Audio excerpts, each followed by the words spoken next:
Hidup TV mempersembahkan Oase Rohani Katolik yang dibawakan oleh para imam Keuskupan Agung Jakarta. Selamat menyaksikan. Salam damai dan salam jumpa sahabat Oase Rohani Katolik yang terkasih. Apa kabar Anda semua di hari ini? Senang sekali saya Patricia Elsa dapat kembali hadir di acara Oase Rohani Katolik. Dan saya pada saat ini sungguh senang sudah bersama dengan Romo Aloysius Susilo Wijoyo PR yang akrab kita sapa dengan Romo Susilo pada pekan pertama Prapaskah. Mari kita sekarang menyapa dahulu Romo Susilo. Romo, apa kabar? Salam jumpa. Kabar baik, Elsa. Sehat ya Romo ya? Amin. Ya, luar biasa. Kita akan awali acara ini dengan doa bersama dengan Romo Susilo. Marilah kita berdoa. Dalam nama Bapa dan Putra dan Roh Kudus. Amin. Tuhan Yesus, bimbinglah kami untuk melepaskan diri dari belenggu-belenggu dosa. Hari ini kami berkomitmen untuk bertobat, berbalik kembali kepadamu, tanpa menuntut tanda daripadamu. Semoga kami pantas menjadi murid-Mu yang sejati, sebab Engkaulah jalan keselamatan, kini dan untuk selama-lamanya.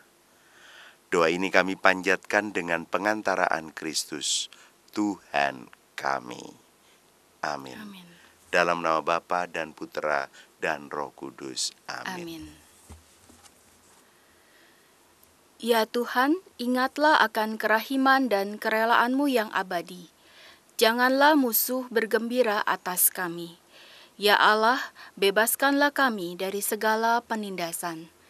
Sahabat Oase Rohani Katolik, bacaan-bacaan yang akan kita baca bersama dan dengarkan bersama. Bacaan dari Nubuat Yunus, bab 3 ayat 1 sampai dengan 10. Dan bacaan Injil Yesus Kristus menurut Lukas, bab 11 ayat 29 sampai dengan 32. Kita awali dengan membaca bacaan dari Nubuat Yunus. Tuhan berfirman kepada Yunus, "Bangunlah dan berangkatlah ke Niniwe, kota besar itu. Sampaikanlah kepadanya seruan yang kufirmankan kepadamu."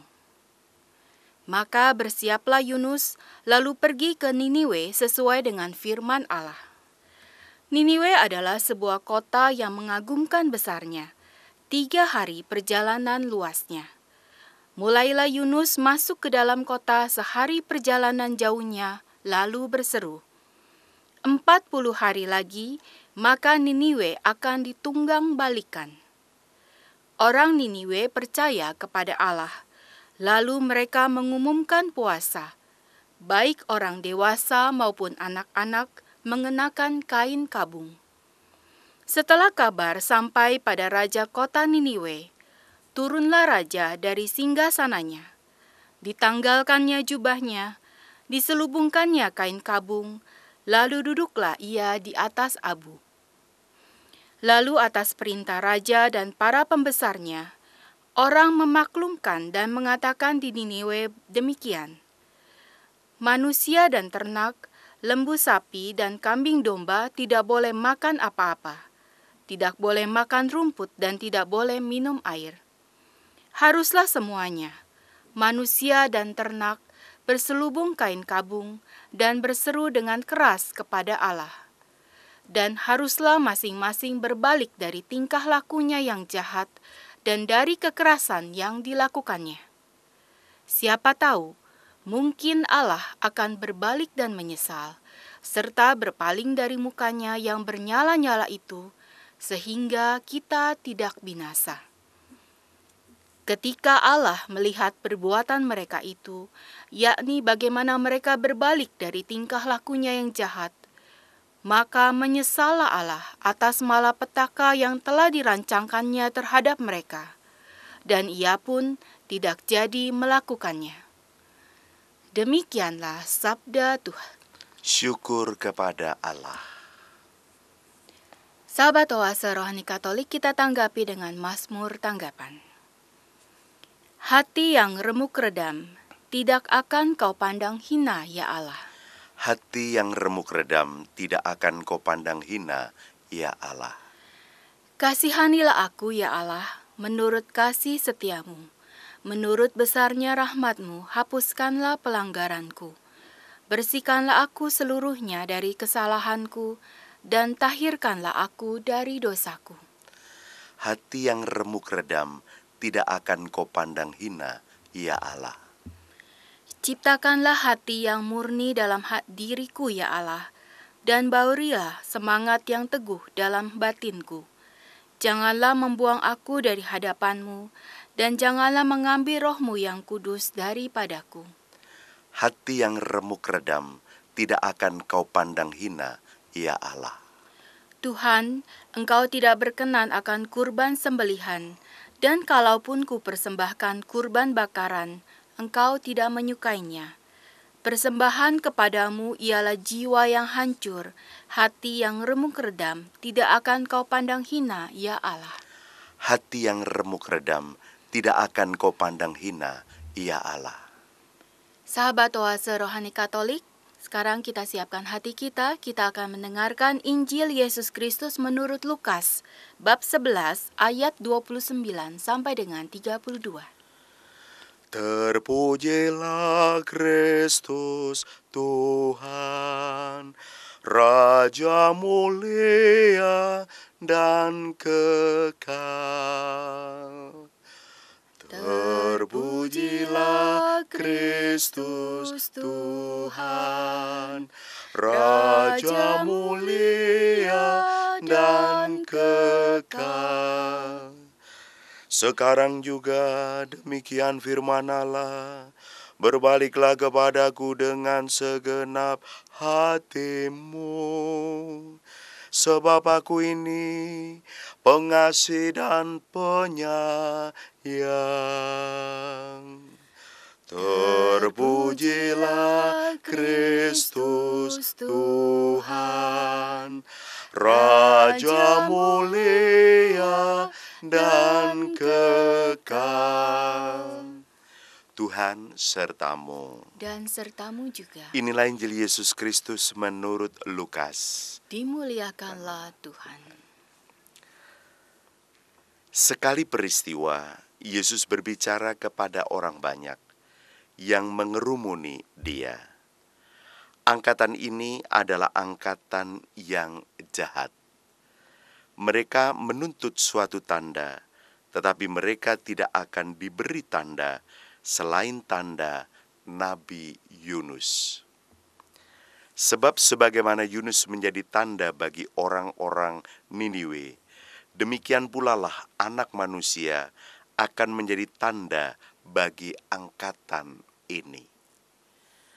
Pada waktu penghakiman, Ratu dari Selatan akan bangkit bersama orang dari angkatan ini dan akan menghukum mereka.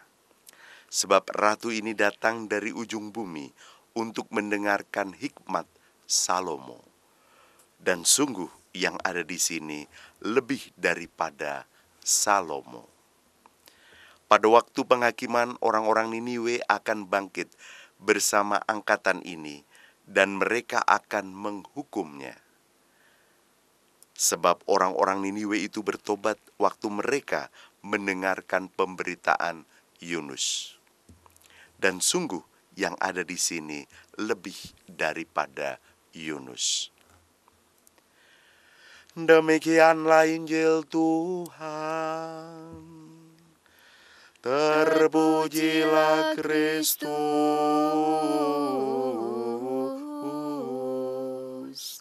Terima kasih Romo Susilo untuk bacaan Injilnya. Sahabat Oase Rohani Katolik, kita sudah mendengarkan dan membaca bersama dua buah bacaan pada kesempatan hari ini, Pekan Prapaskah yang pertama. Dan sekarang kita akan mendengarkan inspirasi pewartaan yang akan disampaikan oleh Romo Susilo. Romo, ini kita tadi sudah membaca dari Nubuat Yunus, Romo. Dan inspirasi apa yang dapat Romo sampaikan, Romo? Baik Elsa dan para pendengar serta pemirsa Gembala Baik dan Murah Hati, baru tanggal 14 Februari yang lalu kita merayakan Rabu Abu. Berarti itu dimulainya masa Prapaskah. Dan ini seminggu kemudian, 21 Februari, adalah masih masa Prapaskah di pekan pertama. Jadi masih hangat-hangatnya ini pesan dari ajakan untuk memasuki masa tobat, masa pantang, dan puasa. Maka bacaan pertama dari Nubuat Yunus bab 3 ayat 1-10 ini sangat relevan karena Yunus pun diutus Tuhan ke Niniwe justru untuk memberitakan pertobatan. Dan itu didengar oleh raja, lalu raja mengajak bukan hanya rakyatnya tapi juga mengajak semua elemen yang ada di situ, termasuk ternak, lembu, sapi, kambing, ya, itu tidak boleh makan apa-apa, tidak boleh makan rumput, tidak boleh minum air. Lalu ini mengingatkan kita tentang di masa Prapaskah itu juga ada masa pantang dan puasa. Dan kita sudah tahu tentang peraturan pantang dan puasa. 14 tahun ke atas itu pantang, lalu 17 tahun ke atas ya, itu puasa sampai ya 60 itu udah bebas lah, gitu ya, 60 tahun ke atas. Intinya sebenarnya bukan masalah mengurangi makan dan mengurangi minum, ya, karena gereja Katolik ini bukan gereja yang saklek dengan aneka peraturan, gitu, tetapi spirit di balik peraturan itu, gitu ya. Jadi misalnya nih ya, kan nggak ada urusan sama batal misalnya. Tiba-tiba kita lupa kalau ini hari Jumat, tiba-tiba kita diajak teman makan bakso gitu ya. Lalu, ada dagingnya gitu ya. Waduh, batal dong. Enggak ada batal-batalan. Kalau baksonya konteksnya ulang tahun di teman-teman kantor, ya udahlah makan aja gitu. Toh bisa pantang yang lain. Wong Tuhan itu maha maklum gitu. Yang paling susah kan bukan masalah mengurangi makan dan minum, pantang makan dan minum, puasa makan dan minum, tapi pantang yang lain itu loh, yang ada kaitannya dengan dosa. Misalnya pantang ngomongin kejelekan orang lain. Nah, misalnya gitu ya. Itu kan susah. Pokoknya hal-hal yang membuat kita senang secara daging, tapi itu berdosa, membuat Tuhan gak berkenan. Nah, jadi intinya bacaan pertama itu adalah ajakan untuk segera berpaling atau bertobat dari apa yang kita sukai, supaya Allah itu tidak murka. Intinya itu. Dan sepertinya ajakan Yunus kepada orang-orang di Niniwe ini berhasil, karena juga didukung oleh raja. Itu kira-kira. Iya, baik Romo. Dan kalau kita melihat latar belakang, sedikit kita mundur ke belakang ya, Boleh, Romo ya, konteks dan latar belakang. Kota Niniwe ini kenapa sampai Tuhan Allah itu begitu murka, Romo? Ya karena dikatakan di sini bahwa haruslah masing-masing berbalik dari tingkah lakunya yang jahat dan dari kekerasan yang dilakukannya. Jadi udah jahat, jahatnya melakukan kekerasan pula. Nah, itu karakter sebagian besar orang Niniwe. Kalau kita kembali ke Yunus bab 3 itu dikatakan begitu. Nah, maka berpaling dari yang jahat ya berusaha untuk menjadi baik. Kalau berpaling dari aneka kekerasan ya menjadi lemah lembut. Karena salah satu sifat kasih adalah lemah lembut dan bukan keras. Ya, hari gini saatnya kita tidak melakukan kekerasan. Entah di rumah tangga, entah di kantor, entah di lingkungan gereja, lingkungan masyarakat, dan dimanapun kita berada. Ingat loh, kekerasan itu bukan hanya dengan pukulan, tapi mulut kita, kata-kata itu juga bisa kekerasan. Verbal ya, Romo? Verbal. Karena apa? Hanya karena kata-kata. Kita nggak bisa pakai kata hanya mungkin ya. Karena kata-kata kita yang begitu mengiris. Ya mengiris lah atau tajam. Ya itulah juga kekerasan karena bisa menyakiti hati orang. Bahkan sakitnya itu bukan hanya sehari dua hari, ada yang berbulan, ada yang bertahun, hanya karena kata-kata. Maaf, pakai kata hanya lagi. Dari sisi saya sebenarnya sih nggak harus sakit hati, tapi kalau itu diulang-ulang memang menyakitkan. Yeah. Maka orang-orang Niniwe itu punya karakter ya, keras juga dengan kata-kata. Kita ingat ya bahwa emosi dan marah-marah itu akhirnya apa? Membuat orang yang kita marahi itu sakit hati luar biasa.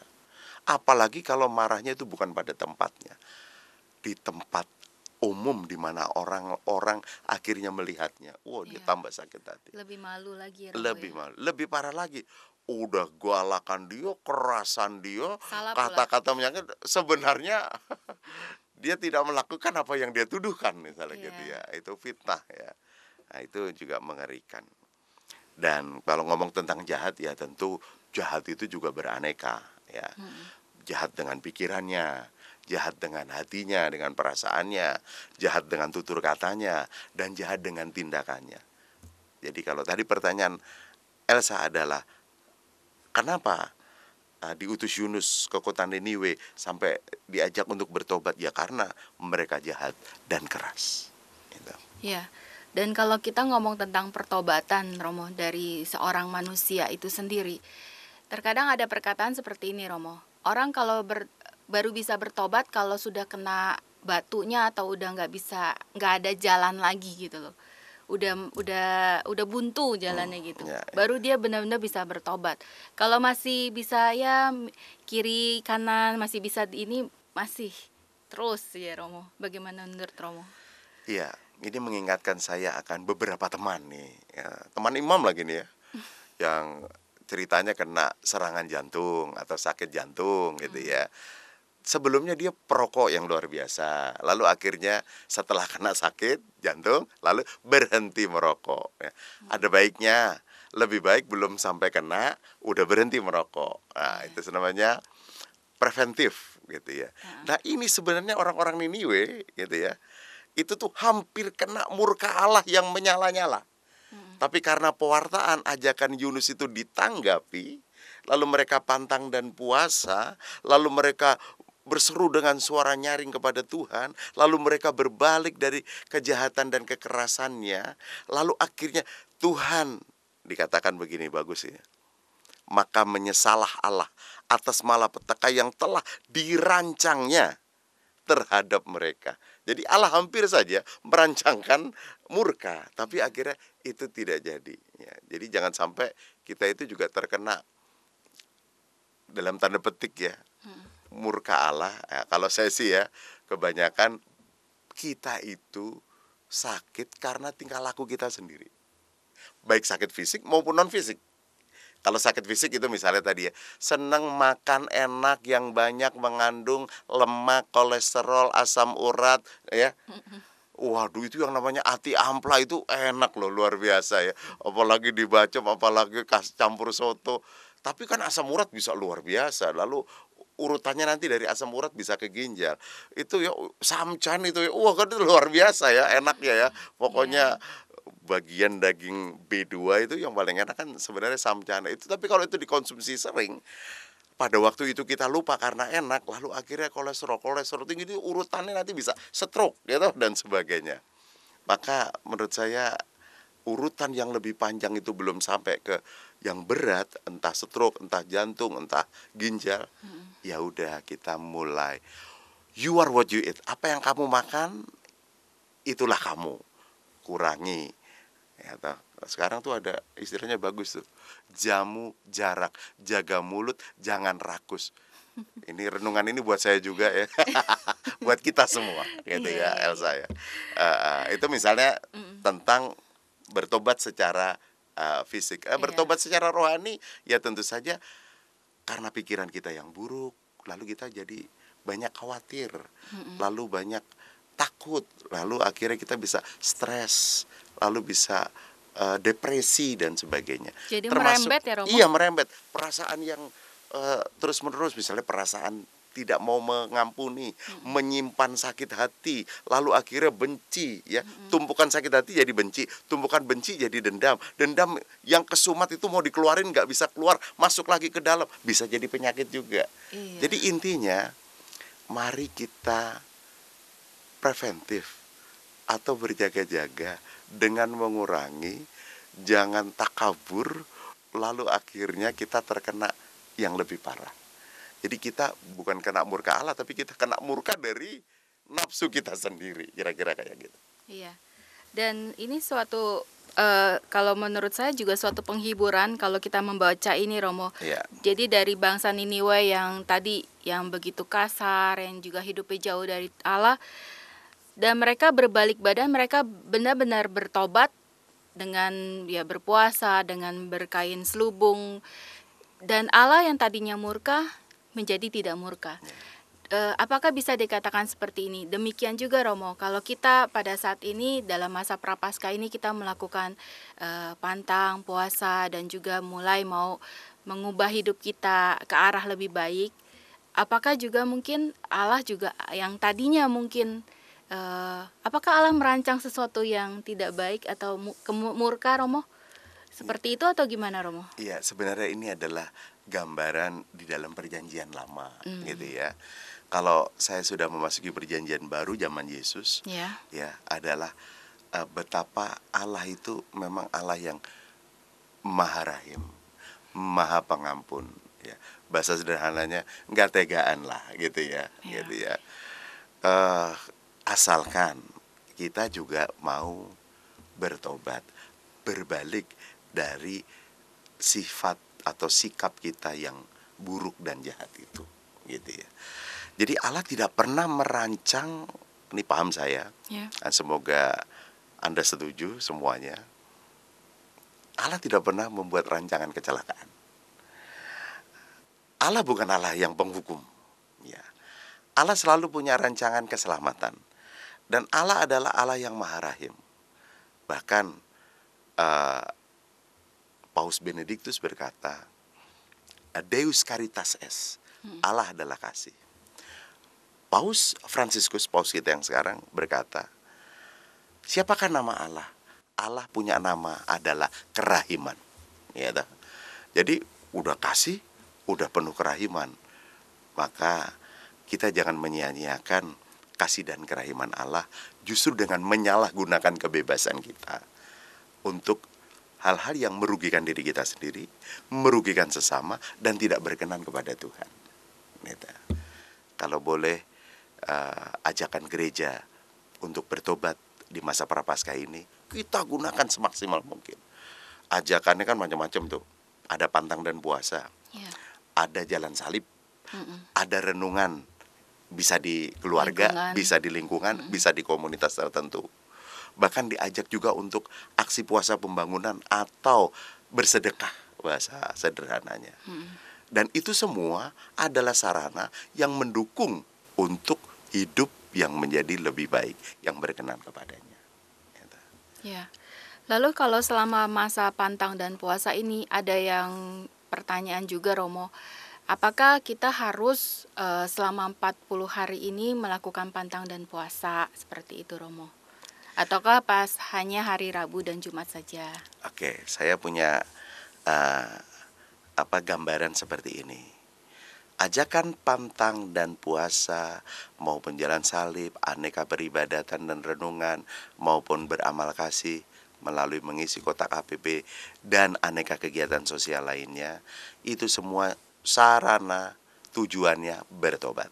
Nah, sekarang memang ada peraturan pantang dan puasa yang diterbitkan oleh tiap-tiap keuskupan, termasuk Keuskupan Agung Jakarta. Ada peraturan teknis, misalnya untuk pantang silakan boleh pilih pantang daging, pantang garam, pantang jajan, pantang rokok, ya. Tapi sebenarnya itu yang harusnya menjadi kesukaanku, aku pantang, aku sangkal, aku negasi. Gitu.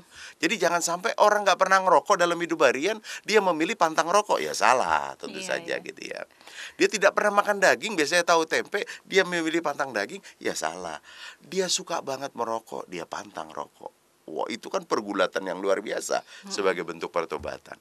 Dia biasa sehari-harinya tuh makan daging, entah dimasaknya seperti apa, lalu dia tidak makan daging. Itu pergulatan yang luar biasa sebagai bentuk pertobatan.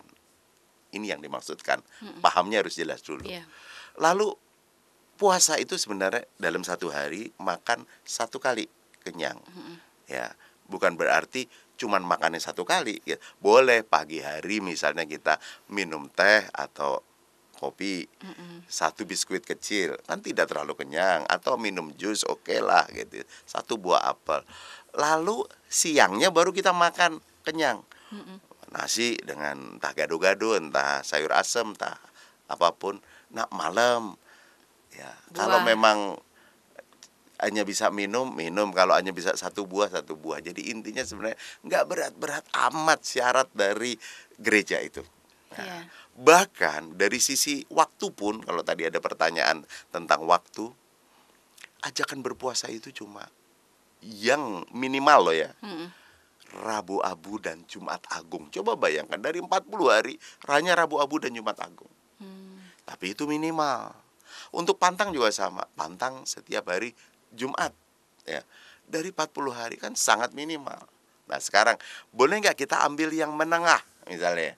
Yang menengah itu misalnya pantang bukan hanya Jumat saja tapi Rabu dan Jumat gitu ya. Terus kalau puasa kita bukan hanya Rabu Abu dan Jumat, tapi setiap hari Jumat aku puasa. Itu menengah itu ya. Lalu kita boleh nggak ambil yang maksimal? Nah, apa itu yang maksimal? Pokoknya selama 40 hari selama masa prapaskah aku pantang gitu ya. Atau aku puasa selama 40 hari cuman makan kenyang satu kali. Ambil maksimal. Boleh. Jadi kita mau ambil yang minimal, mau ambil yang menengah, mau ambil yang maksimal, semua orang punya ukuran masing-masing. Tapi setidaknya yang minimal dilakukan gitu loh ya. Setidaknya setidaknya yang minimal, karena itu ajakan gereja. Lalu nanti juga ada yang formal tentang bertobat itu, ada pengakuan dosa. Nah, itu gimana tuh? Nah, pengakuan dosa itu sebenarnya sudah ada waktu yang ditetapkan oleh paroki masing-masing. Misalnya tanggal sekian 3 hari. Ada yang cuma 2 hari. Tapi ada juga selama masa prapaskah. Kalau Anda ingin mengaku dosa, hubungi pastor terdekat. Itu juga boleh gitu aja. Sebenarnya bertobat sendiri adalah kita mau berbalik dari tingkah laku kita yang jahat menjadi baik. Jadi berbalik ke yang bukan Tuhan kepada Tuhan. Tapi bahwa kita harus memformalkan itu dalam sakramen tobat, itu ajakan gereja yang juga kita harus tanggapi gitu. Maka disebut sakramen, tanda dan sarana penyelamatan. Iya, baik, terima kasih Romo. Cukup jelas tadi Romo sudah sampaikan tentang aturan pantang puasa dan bagaimana kita menanggapi selama masa prapaskah ini untuk mau hidup lebih baik lagi ya Romo ya. Dan semoga mengalami pertobatan juga. Amin. Ya, kita akan jeda dahulu, kita endapkan tadi inspirasi yang sudah Romo Susilo sampaikan. Kita akan kembali sesaat lagi. Hidup TV mempersembahkan Oase Rohani Katolik yang dibawakan oleh para imam Keuskupan Agung Jakarta. Selamat menyaksikan. Sahabat Oase Rohani Katolik, terima kasih Anda masih bersama dengan kami, Romo Aloysius Susilo Wijoyo PR, dan saya Patricia Elsa, di acara Oase Rohani Katolik.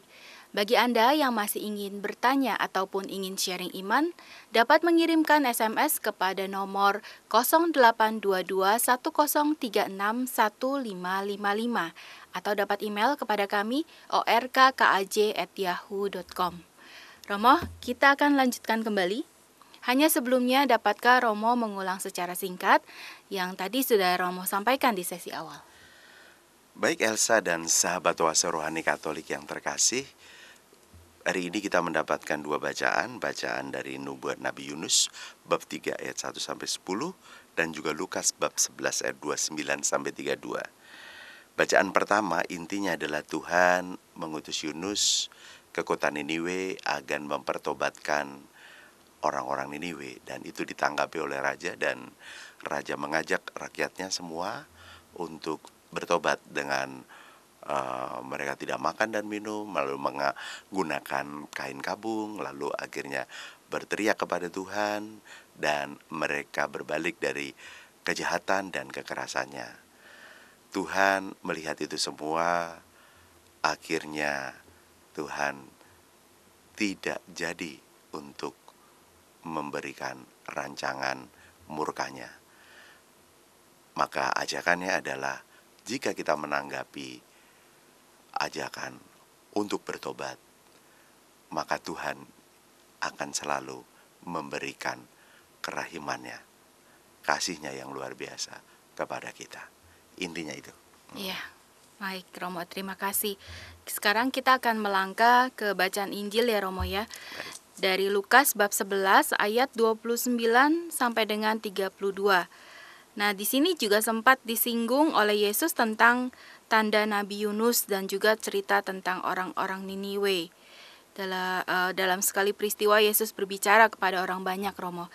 Nah, kabar baik apa yang dapat Romo sampaikan, Romo, dari bacaan pada hari ini?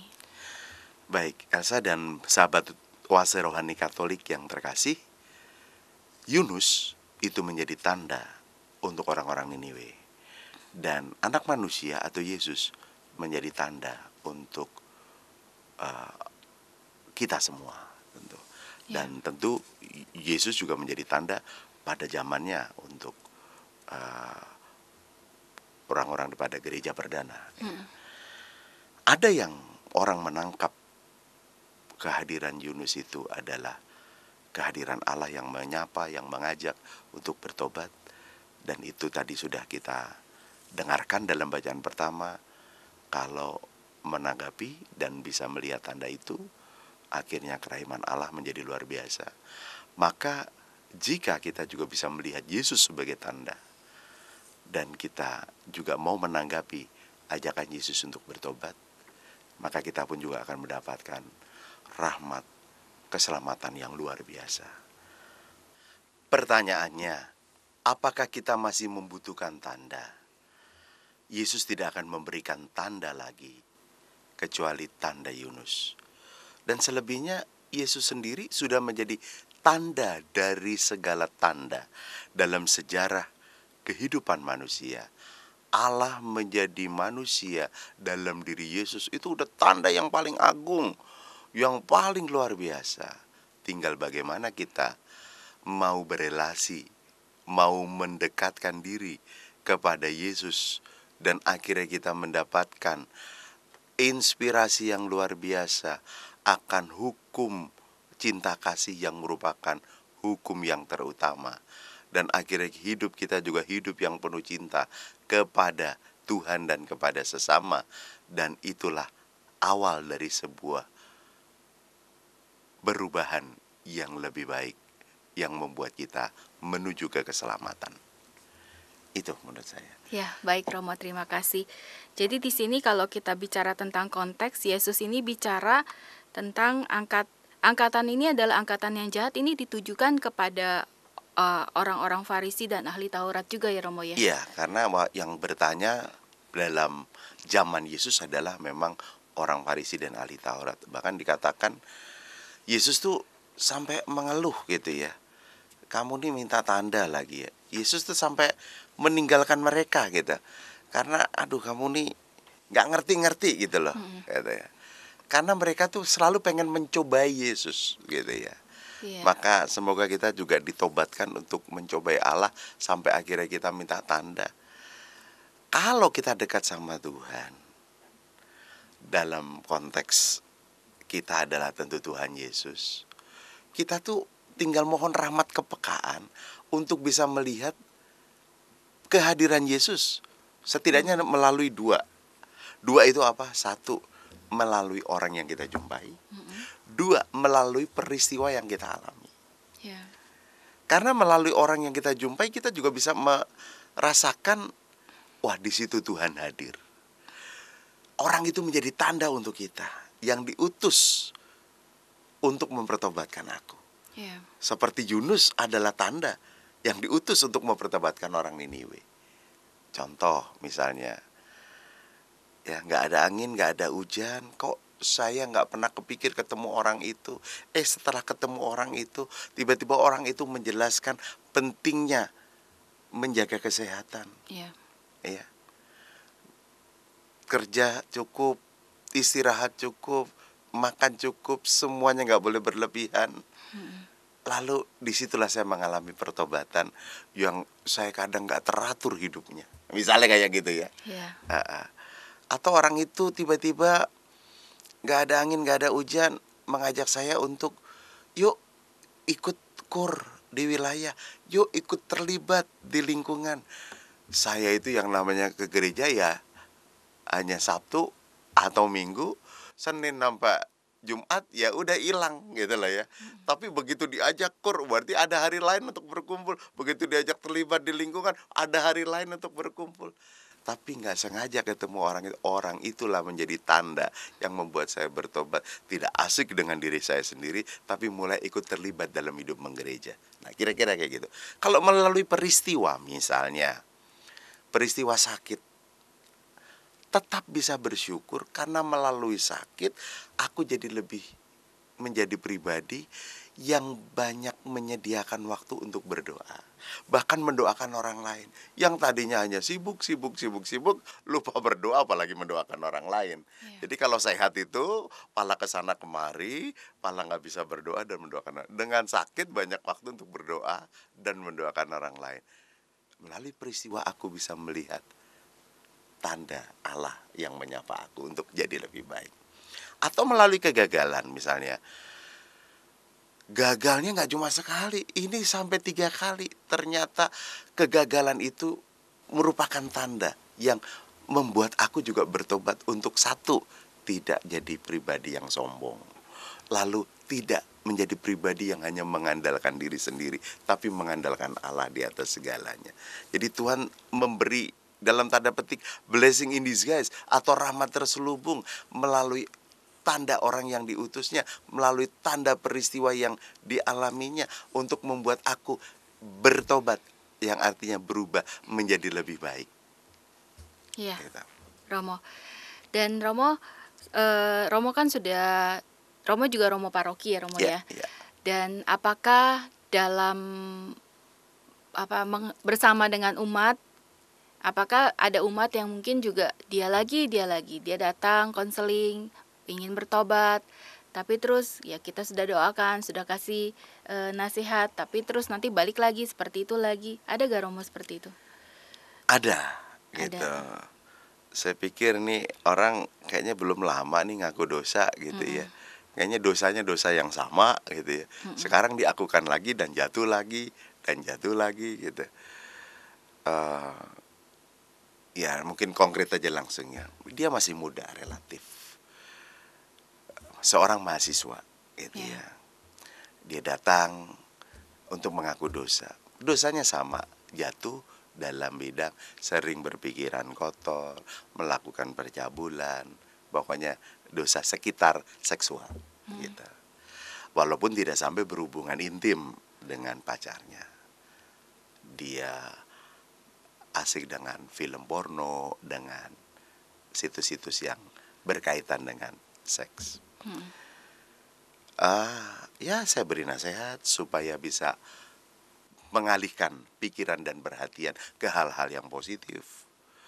Aneka kegiatan, aneka olahraga, aneka seni, aneka informasi lain yang bisa membuat dia berkembang dan tentu saja ke arah yang lebih baik. 2 minggu kemudian datang lagi, dosa yang sama dia ceritakan. Sekian minggu kemudian dosa yang sama dia ceritakan. Ya intinya dia sudah mengalami keterikatan dan jatuh pada hal yang sama. Ya memang hebatnya setan adalah itu. Dia menggoda apa yang menjadi kelemahan seseorang atau menjadi kesukaan seseorang. Ada orang yang di bidang seksual nggak terlalu tergoda, tapi begitu dikasih tentang godaan uang, jadi luar biasa. Dia bisa korupsi A, korupsi B, korupsi C, lalu menjadi koruptor. Kalau ketahuan ya selanjutnya terserah Anda. Tapi kalau nggak ketahuan ya lalu menjadi habitus mencuri. Itu ada keterikatan cinta akan uang. maka dia juga bisa berkali-kali demi aku jatuh lagi dalam hal itu. Atau jatuh lagi dalam hal yang lain gitu, hanya karena ingin mengejar popularitas, dia harus begitu egois, ikut sana, ikut sini dan sebagainya. Intinya adalah kita bisa jatuh dalam kesalahan yang sama. Tapi jika kita terus mau bertobat dan berbalik kepadanya, kerahiman Allah selalu terbuka dan luar biasa. Gitu ya. Saya ingat waktu saya nonton film Silent itu tentang bagaimana agama Katolik itu dibawa ke Jepang, di daerah Nagasaki oleh pastor-pastor Jesuit ya dari Portugal dan Spanyol kalau nggak salah. Itu begitu luar biasa. Para pengikutnya begitu ketahuan itu disuruh menginjak gambar Yesus atau salib Yesus.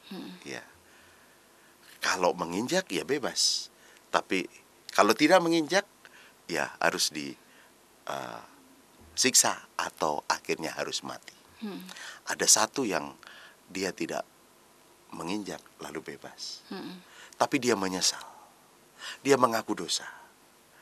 Lalu terjadi lagi, disuruh menginjak, dia tidak menginjak lagi. Lalu dia menyesal, dia mengaku dosa lagi. Jadi berkali-kali itu. Coba Anda bayangkan sebagai pastor yang hari itu juga sedang berjuang ya untuk menyebarkan agama. Itu menjadi berat gitu ya. Saya hanya ingin mengatakan apa yang tadi Elsa tanyakan. Orang jatuh dan jatuh lagi dalam dosa yang sama. Orang mengaku dosa dan mengaku dosa lagi. Yang penting mau bertobat dan mau berbalik, kalau jatuh ya bangun. Itu masih lebih baik daripada jatuh dan tidak mau bangun lagi, dan tidak mau ngaku dosa lagi, dan tidak mau bertobat lagi. Ya udah akhirnya terpuruk gitu.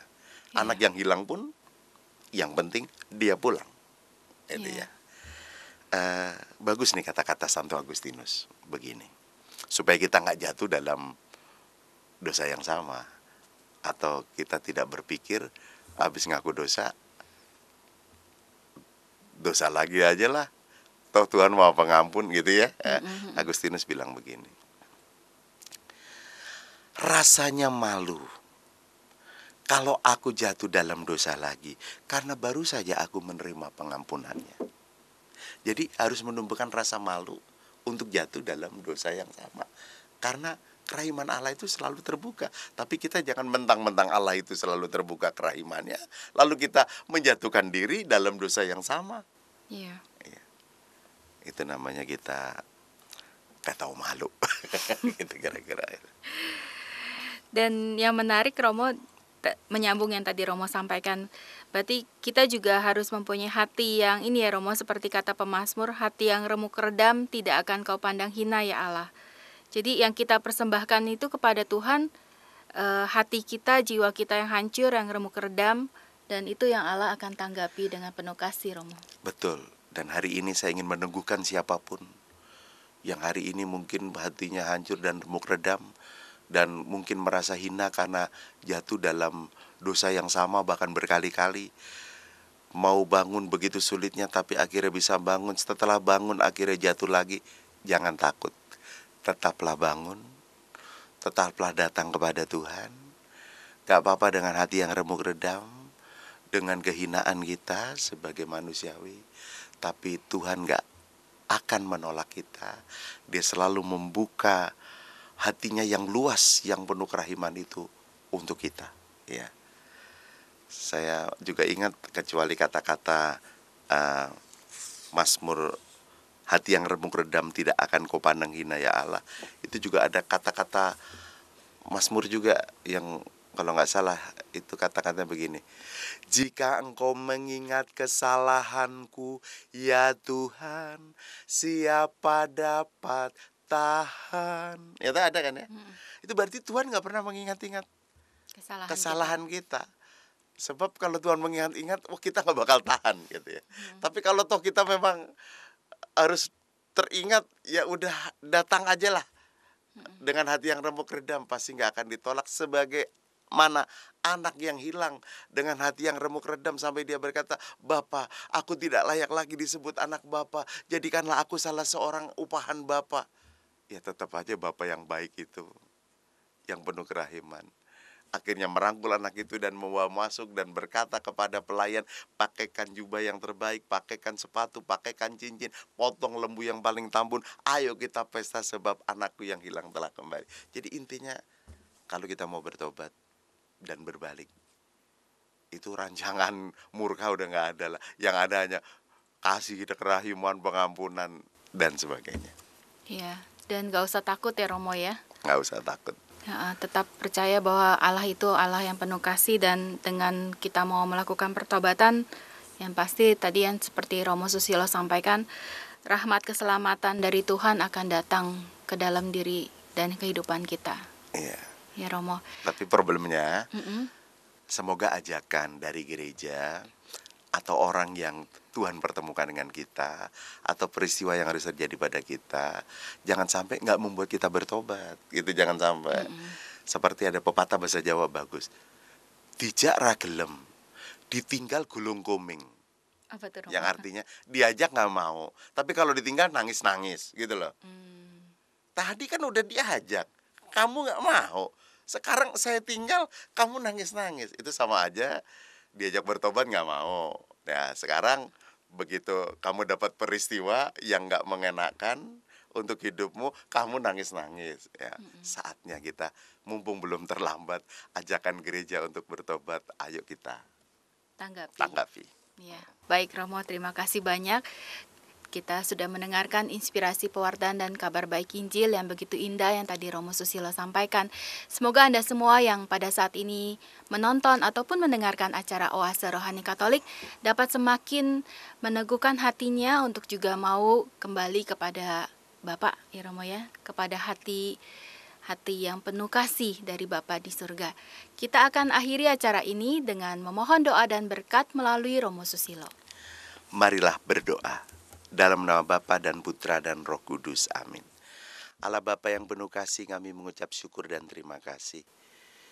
Engkau memberi sabda yang luar biasa melalui bacaan pertama dan juga melalui bacaan Injil hari ini.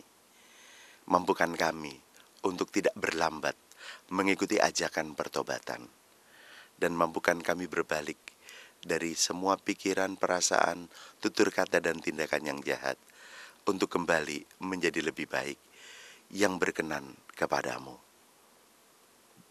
Dan di masa Prapaskah ini, mampukan kami juga ikut serta dalam ajakan gereja, pantang, puasa, jalan salib, dan ikut renungan di lingkungan sebagai sarana juga beramal kasih untuk bertobat, berubah menjadi lebih baik dengan pengantaraan Kristus Tuhan kami. Tuhan sertamu. Dan sertamu juga. Semoga kita sekalian dan seluruh usaha pertobatan kita diberkati oleh Allah yang Maha Kuasa, Bapa dan Putra dan Roh Kudus. Amin. Amin.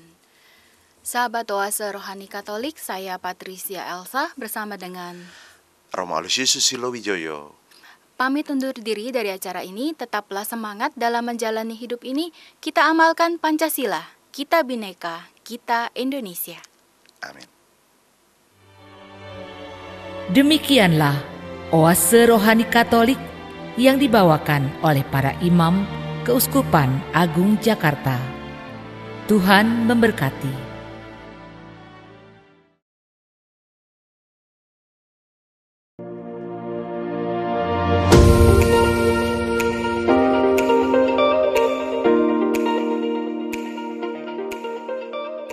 Saudari-saudaraku, umat Katolik Keuskupan Agung Jakarta yang terkasih, kita semua tahu dan mengalami bahwa kita, masyarakat kita, bangsa kita, bahkan seluruh dunia sedang berada dalam keadaan prihatin, bahkan cemas, karena tersebarnya wabah virus corona COVID-19 dengan segala akibatnya di dalam berbagai bidang kehidupan.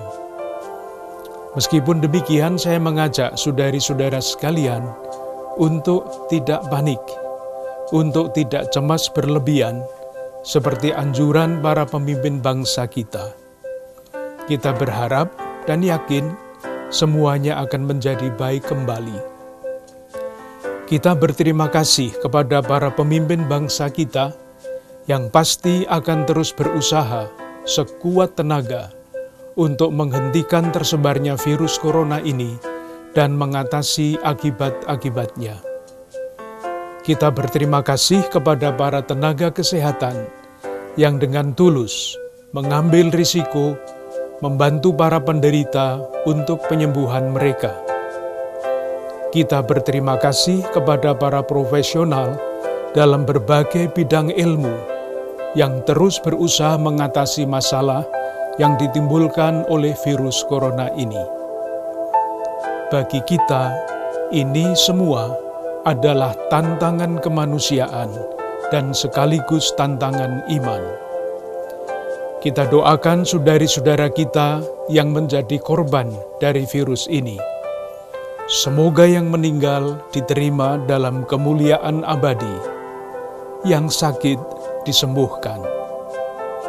Mari kita doakan pula para pemimpin bangsa, tenaga kesehatan, dan semua yang dalam satu dan lain cara terlibat dalam memulihkan keadaan.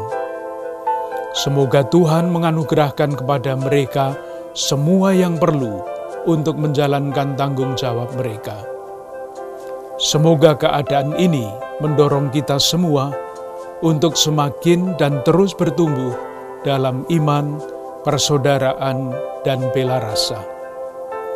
Keuskupan Agung Jakarta akan segera memberikan pedoman praktis, khususnya di dalam rangka peribadatan.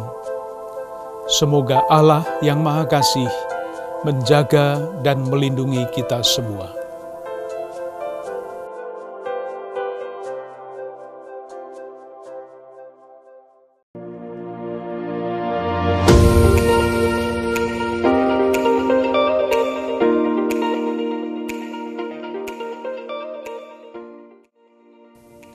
Saudari-saudara umat Keuskupan Agung Jakarta, salam damai kasih Kristus. Saya akan menyampaikan petunjuk praktis aktivitas gerejawi di Keuskupan Agung Jakarta untuk mencegah penyebaran dan penularan virus corona. Pertama, sebelum perayaan Ekaristi. 1. Jendela dan pintu gereja dibiarkan terbuka. 2. Bersihkanlah kursi dan tempat berlutut, meja altar, mik, buku dengan desinfektan. 3. Bagi umat yang berdemam tinggi dan sakit pernafasan, batuk, pilek, sakit tenggorokan, serta mereka yang merasa dapat menularkan, tetap berada di rumah dan memeriksakan diri ke dokter. 4. Sediakan dan minta umat untuk membersihkan tangan dengan hand sanitizer dan pemeriksaan suhu tubuh sebelum masuk gereja. Bagi umat yang bersuhu tubuh 37 derajat Celcius ke atas, diminta untuk kembali ke rumah dan pergi ke dokter. 5. Tidak disediakan air suci di depan gereja. 6. Menyediakan kotak kolekte di depan gereja. 7. Apabila dimungkinkan, silakan untuk melakukan penyemprotan desinfektan di dalam dan lingkungan atau kompleks gereja. Selanjutnya, perayaan Ekaristi. 1. Umat yang sehat dapat tetap mengikuti perayaan Ekaristi di gereja. Bagi yang sedang menderita demam atau sakit pernafasan, batuk, pilek, sakit tenggorokan, dan mereka yang merasa dapat menularkan, diminta beribadah di rumah dengan mengikuti perayaan Ekaristi hari Minggu melalui media online. 2. Umat cukup membuat tanda salib mengarah ke tabernakel. 3. Ekaristi diselenggarakan sesingkat mungkin, antara lain dengan Ordinarium tidak dinyanyikan, lagu-lagu cukup pembuka, persembahan, dan penutup. Uang kolekte dipersembahkan di kotak-kotak pintu gereja sebelum masuk gereja dan tidak ada perarakan persembahan. Salam damai ditiadakan, penerimaan komuni hanya diperkenankan melalui tangan saja, dan berkat anak ditiadakan. Selanjutnya aktivitas pastoral. Pertama, rapat-rapat sebaiknya via online atau ditunda. Kedua, pertemuan-pertemuan di GKP atau kompleks gereja ditunda. Ketiga, paroki menyediakan bantuan sembako dan multivitamin untuk umat prasejahtera.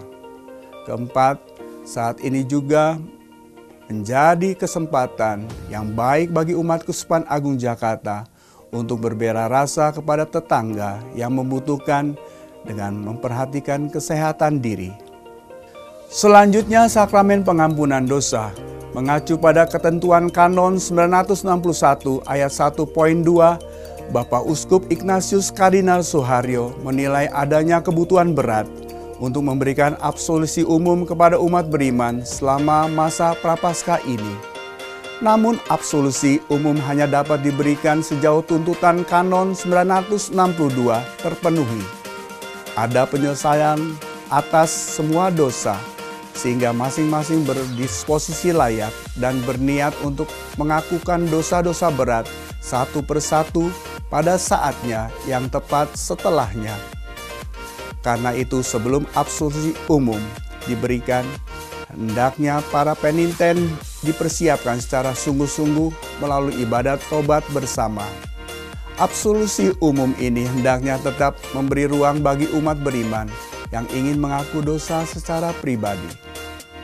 Selanjutnya ada catatan khusus. Pertama, petunjuk praktis ini akan selalu disesuaikan dengan situasi dan kondisi terbaru. Yang kedua, silakan Dewan Paroki Harian menyesuaikan petunjuk ini dengan kondisi dan situasi tempat atau paroki masing-masing. Saudara-saudari terkasih, marilah hidup sehat dan bersih. Kita berdoa agar wabah corona cepat berlalu. Tuhan memberkati.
Segala